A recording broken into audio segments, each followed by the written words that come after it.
Bonjour, aujourd'hui on va parler de la notion de variables statiques et des variables dynamiques. Donc, les variables qu'on a vues jusqu'à maintenant, ce sont des variables statiques. Par exemple, on a vu comment déclarer x de type entier, y réel, un enregistrement de type étudiant par exemple. Donc que ce soit de type simple ou de type composé, ce sont des variables statiques. En C, on déclare int x, float y. Donc voilà.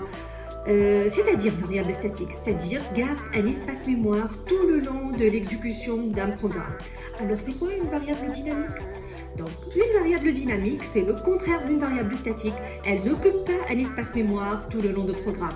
Mais par contre, je réserve un espace quand on a besoin et je libère quand on n'a plus besoin. Donc, et sans déclaration, a besoin de ce qu'on appelle un pointeur. Un pointeur, c'est une variable qui pointe sur l'adresse d'une autre variable. Parlons maintenant de déclaration des variables dynamiques. On déclare une variable dynamique de la manière suivante. En algorithme, on déclare par exemple x entier, donc x pointeur sur entier. Du coup, ça devient x chapeau entier. Par exemple, y réel, donc y chapeau réel. En langage C, ça devient int étoile x, float étoile y, par exemple un enregistrement de type étudiant, pointeur sur étudiant. Ça devient en langage C, strat, étudiant étoile. Voilà, je résume.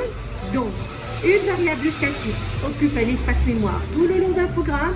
Une variable dynamique, je réserve un espace et je libère quand on n'a plus besoin. Et dans les variables dynamiques, on utilise ce qu'on appelle les pointeurs. Voilà, j'espère que vous avez bien compris. À la prochaine!